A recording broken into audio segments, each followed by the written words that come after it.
Motorhead Garage, presented by DragonfireTools.com, coming to you from the Shade Wagon Studio.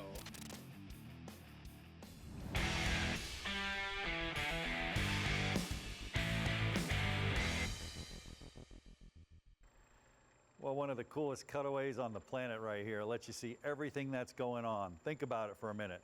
We got a crankshaft down there turning to a connecting rod that's actually running up here to these pistons. Now these pistons have to be lubricated. That connecting rods have to be lubricated. The crankshaft has to be lubricated. All the way up to the valve.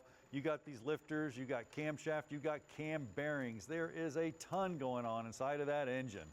Welcome to this AMSOIL Tech Tip. Now you heard that one. Squeaking a little bit, and it's spinning at electric speed, which is nothing. These things go 5,000 RPMs. Just imagine that and what the oil has to do.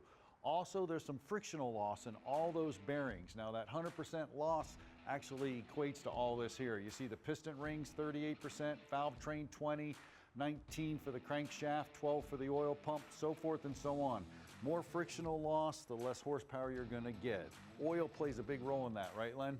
Right, you can influence this with oil, specifically the construction of the oil. You can change those numbers for the better or for the worse. Now there's additives in these oil, and I know you're a smart guy, so I'm going to give you a quiz. I got the cheat sheet right here, all right? First one is anti-foamants. Well, it is what it says. It keeps the foam from happening. The reason we don't want foam in the oil is because foam is air. Air is compressible, and it doesn't provide protection. Yeah, can't have oil pressure with that. What about viscosity modifiers? Viscosity modifiers are interesting. They help us to bridge the gap. When you see these engine oils that are 0W somethings, 50s, 40s, 30s, viscosity modifiers help us bridge the gap. Now, the key there is, the better the base oil, the less viscosity modifiers you have to use, and that's the way we tend to build products. Absolutely. Pour point depressants. Well, those are, once again, what they say they are. They help us get the pour point of the oil down to a lower temperature, so the car will start better.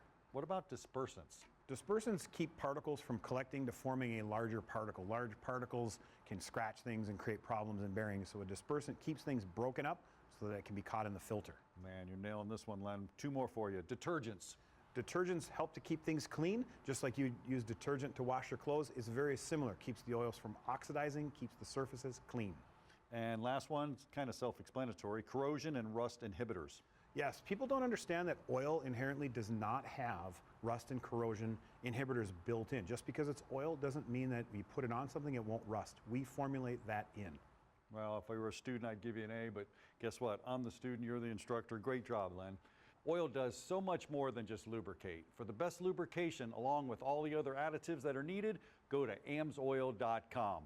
Quality products are just a click away. If you've tuned into Motorhead Garage before, you've probably seen the Clamptite tool. It's an amazing tool that has all kinds of applications. Sonora, your father invented the Clamptite tool, and you've perfected it and brought it along here. What can the Clamptite tool do? Why does somebody need one for folks that haven't seen it before? This is an amazing little tool, and what you can do is you can use it as a reducer. This is a big pin to a 1/2-inch hose. You can use it as a banding tool. So if you need to band things together, those ratchet type banders, so you can use the Clamptite that way.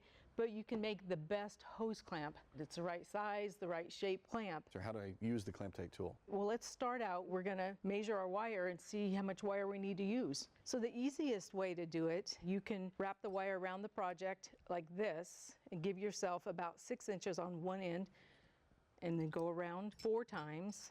And then we're going to cut here. That assures us, even if you have a more rigid wire, then it's going to work. So go to the middle and then straighten them out. And they'll find your center point and you'll know where to start.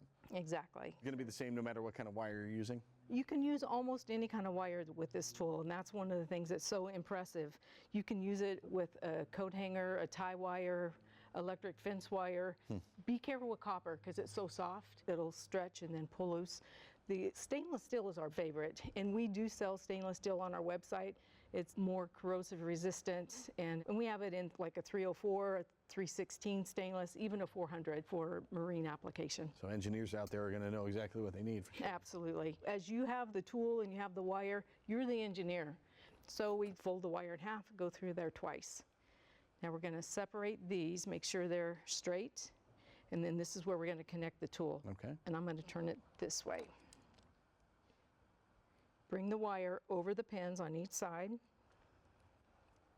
That's where the pressure is, and it needs to be nice and snug. Now check it out. This is why the tool works so well. We folded the wire in half and we have that loop, right? So we're going to put that loop in that notch on the nose. Actually, you're pushing against the outside part of the wires. The insides of the wires, Because you're wrapped around there, is also pulling. exactly. That's why the tool works so well. It actually pushes and pulls and evenly distributes the pressure. How many times have you taken a pair of pliers and a piece of wire and you twist it to get it tight? Fine line between tight and broke. So what this does is it reduces the friction that's delivered to that wire. There you have it. Excellent. Well, there's a billion different applications for Clamptite's clamps here. You can find all the different sizes, and you can find lots of different applications at clamptitetools.com. We'll be right back with more Motorhead Garage, so do not move.